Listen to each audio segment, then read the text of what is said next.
Smart Ideas, c'est notre rubrique consacrée aux startups éco-responsables. J'accueille Perrine Déon, bonjour. Bonjour Thomas. Bienvenue, vous êtes la fondatrice, cofondatrice de Bini. Vous l'avez créé en 2020 avec Alice Abeille, qu'on avait reçue dans cette émission il y a quelques années. Alors, on va quand même rappeler à nos téléspectateurs et téléspectatrices ce qu'est Bini. C'est quoi l'idée de départ ? Oui, Bini a été créé maintenant il y a presque 5 ans dans l'objectif de passer tout le monde au réutilisable.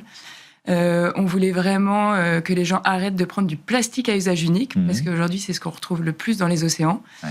Et on voulait que les gens s'équipent facilement de produits fabriqués en France, bien pensés, innovants, et qu'ils réutilisent tous les jours et arrêter de prendre du jetable tous les jours quand ils vont déjeuner en dehors de chez eux. C'est vraiment changer les pratiques de nos pauses déjeuner, en quelque sorte. Exactement. Avec quel type de produits ? En fait, nous, on a fait le constat avec Alice, on travaillait dans Paris, dans les quartiers d'affaires, et tous les jours, on allait au même salade-bar et on prenait sacs, couverts, contenants, et ça, c'était des montagnes de déchets, des poubelles remplies à chaque fois, et on voyait à la fois dans des petites entreprises ou dans des grosses entreprises, c'était le même constat à la fin de chaque déjeuner, et on s'est dit pourquoi, alors qu'aujourd'hui, on a envie de faire mieux dans notre vie de tous les jours, à l'heure du déjeuner, on n'y arrivait pas.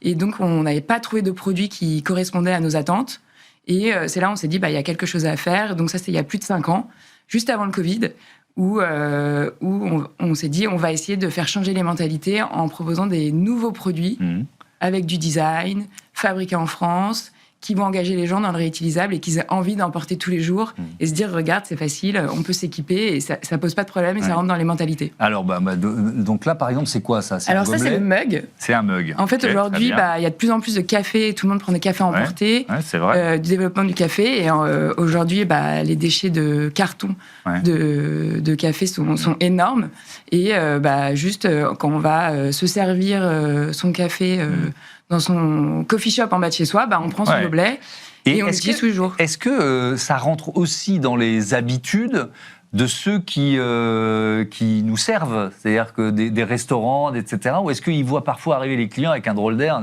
quand on arrive avec son je pense qu'aujourd'hui, son nous on s'est créé pendant le Covid et je pense que les mentalités ont été accélérées aussi pendant ce changement parce que déjà les gens ils voulaient avoir leur propre produit, ils voulaient pas le mélanger avec d'autres à la cantine d'entreprise, on voulait pas mélanger sa tasse, ses couverts. Et je pense que depuis 5 ans, les habitudes ont beaucoup changé. Aujourd'hui, c'est de plus en plus de gens qui apportent leur déjeuner aussi en entreprise et qui ont envie de s'équiper de produits français et alors bien faits. Alors justement, vous faites ce choix du Made in France, c'est génial. Et puis alors, les difficultés commencent ou ça a été quand même assez facile de trouver les partenaires pour le faire ? Rien n'est facile dans l'entrepreneuriat. C'est vrai que nous, on avait une conviction forte, c'est d'essayer d'avoir le moins d'impact possible sur la planète sur chaque étape de fabrication. Donc, on a trouvé une matière. Notre matière, elle est biosourcée. C'est des déchets de copeaux de bois avec de l'huile de restaurant recyclée. Donc, notre matière, il n'y a pas de pétrole. Okay. On a fait le choix de produits bioplastiques pour que ça soit vraiment léger à emporter. Et grâce à ça, on peut mettre des couleurs. On a ajouté un design. On s'est accompagné par Margot Keller, qui est une très forte designeuse qui a réussi, en fait, sur des produits simples du quotidien, à apporter une touche de design. Une identité, parce que c'est aussi ça, une identité de marque, une marque forte pour que les gens aient envie. Et surtout, nous, on a pris le parti pris. On n'a pas envie de dire tous les jours, si on continue comme ça, on va tous mourir. On veut être une marque fun, joyeuse, engageante.